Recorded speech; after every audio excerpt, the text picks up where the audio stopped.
Bienvenue à vous tous, j'ai plaisir à vous présenter via ce format de vidéo 5 minutes pour comprendre, spécifique et exclusif du CFEI, l'évaluation d'un bien résidentiel par comparaison, méthode sol plus construction. Le guide de l'évaluation des biens, édité dès 1982 par le ministère de l'Économie et des Finances, Direction générale des impôts, précisait que la méthode d'évaluation distincte du terrain et des constructions est une méthode complexe qui exige, si elle ne veut pas s'éloigner des réalités du marché, un effort d'analyse assez poussé. La problématique expertale est ainsi triple. Dans un premier temps, identifier des références de mutation de terrain d'assiette aux configurations semblables aux biens évalués. Dans une deuxième période, maîtriser les coûts de construction pratiqués localement et enfin, associer les deux valeurs ainsi obtenues en les rapprochant pour mise en cohérence avec les résultats des autres méthodes, par comparaison, terrain intégré et encore par capitalisation. Comment appréhender le marché local ? Le technicien spécialiste en évaluation immobilière a la possibilité de collecter ces données auprès de différentes sources. Dans un premier temps, le site Demande de valeur foncière, DVF, site etalab.gouv.fr. Ce site a été développé par la Direction générale des finances publiques, la DGFiP, en partenariat avec Etalab.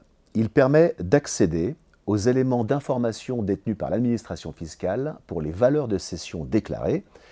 L'accès est gratuit, ces données nécessitent donc un traitement ad hoc, car bien sûr elles sont livrées brutes. Dans un deuxième temps, le site Patrim. L'interface Patrim est accessible sur le portail www.impôts.gouv.fr via l'espace personnel de chaque contribuable. Cet outil permet d'accéder aux transactions immobilières enregistrées par l'administration. Dans un troisième temps, le site des notaires, les sites des notaires plus précisément, le notariat dispose de ses propres bases de données. La base Biens est le fruit d'une action menée par les notaires du Grand Paris depuis plus de 25 ans pour collecter, rassembler et traiter les données des actes de vente enregistrés en Île-de-France. Ce site a pour vocation de permettre la consultation des données immobilières notariales par tous. En province, la base Perval n'est accessible qu'aux notaires qui peuvent mettre à disposition des professionnels des extractions, cette fois-ci payantes. La méthode. Valeur du bien selon méthode sol plus construction égale valeur du terrain d'assiette plus valeur de ou des constructions, vétusté déduite. Dans un premier temps, visite du bien, relevé des surfaces en mètres carrés, appréciation de la vétusté, compréhension de l'environnement, force, faiblesse, etc. et autant de points nécessaires à relever. Surface du terrain d'assiette, surface de la construction. Dans un deuxième temps, collecte des références de foncier plus identification du coût de construction, comparable en surface, environnement, situation géographique, période de mutation, etc., consolidation du coût de construction, appréhension de la vétusté, valeur locale au mètre carré, coût de construction au mètre carré. Méthode, rapprochement des spécificités du marché évalué avec ses comparables et association avec le coût de construction, vétusté déduite. Résultat, surface du terrain d'assiette multipliée par la valeur locale au mètre carré est égale à un premier résultat. Surface de la construction multipliée par le coût de construction au mètre carré nous permet d'obtenir un deuxième résultat. Et l'agrégation de ces deux résultats, 1 et 2, nous permet d'obtenir le résultat final, soit une évaluation du bien par la méthode sol plus construction. Exemple. Exemple. Construction. On identifie dans un premier temps la surface pondérée du bien évalué, soit pour l'exemple 135 mètres carrés. Le coût de construction à neuf est de 1 500 € par mètre carré pondéré. La vétusté relevée est de 20% et le terrain d'assiette fait 600 mètres carrés. Les références sur ce secteur font apparaître une valeur de 200 € du mètre carré. Application à l'espèce.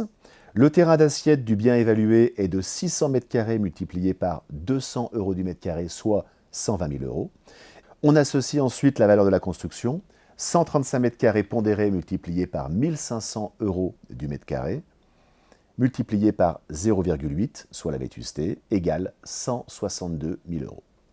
La somme des deux résultats est donc de 282 000 euros. Les questions récurrentes en matière d'évaluation sol plus construction. Les coûts de construction sont inconnus sur le secteur.